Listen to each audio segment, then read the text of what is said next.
Hello and welcome to this month's edition of Refugee Support Insider. For those of you who have volunteered with us in the past or plan to volunteer in the future, to give you a bit of an insight into what's going on, I wanted to talk about our communications.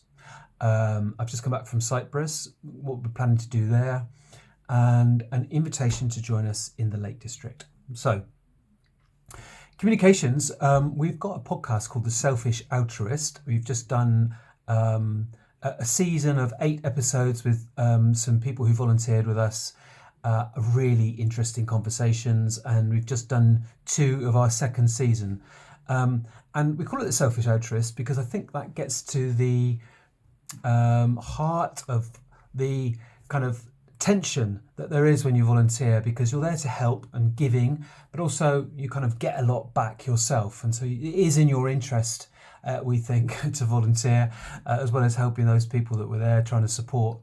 And in this season, the 2 interviews that we've just done, one is with Pete, who has got a really interesting story, having worked in the US Armed Forces and who has been volunteering with us in Ukraine.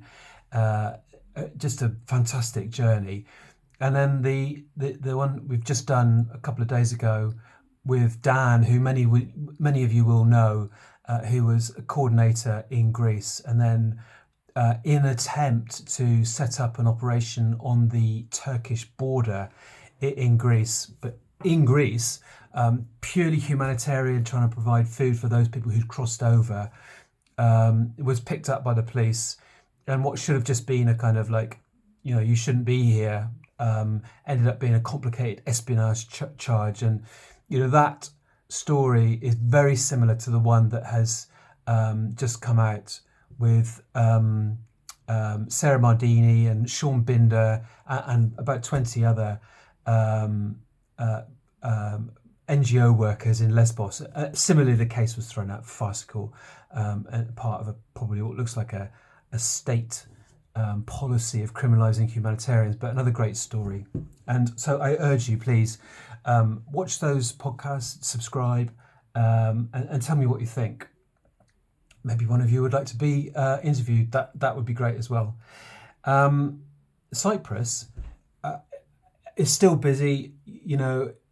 There's still a huge amount of need. I don't think we're ever going to satisfy. One thing that has happened is an increasing number of people who are coming to us from other parts of Cyprus, not just Nicosia where we're based. And so what we're going to try and do over the next 2 or 3 weeks is expand to another city and try something out for a day or 2 a week, see what the demand is like, and then if it looks like we're really helping there, then try and set up a second centre. So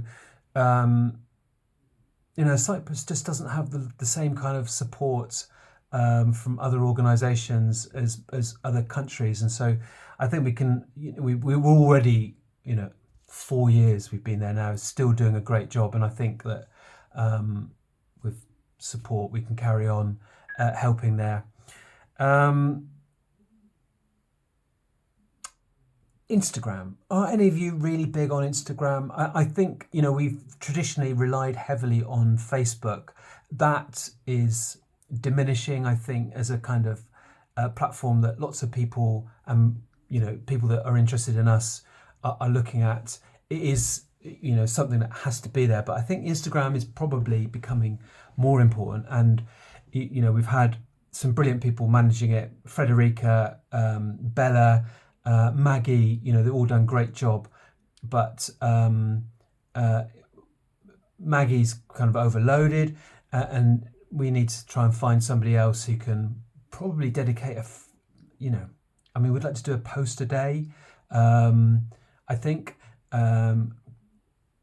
maybe be a bit creative with some of the things that we're putting out there. We can support whoever that might be, but if Instagram is your thing, if you would love to help us with that, please get in touch, because I think it's exciting. You can do it the way that you would like to do it.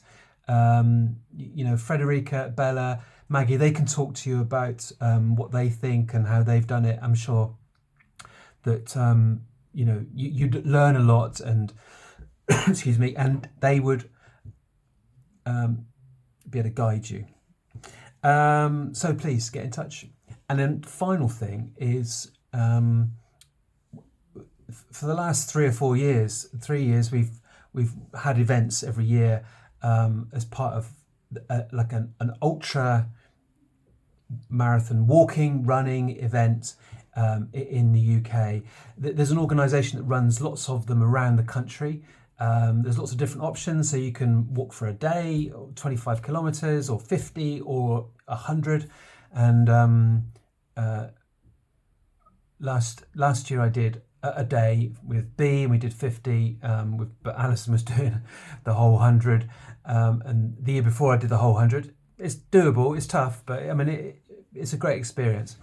This year, we're going to try and get as many of us as possible to do the Lake District in June. If you would like to join us, we would love to see you. I think if we can get a big team of people all walking through the Lake District, all for refugee support, in that kind of 10th, 11th of June, whether it's just for the 25k, the 50k, or the 100, I think that would be a brilliant day out, and great pictures, lovely countryside, brilliant company, all for a good cause. We'd love to see you.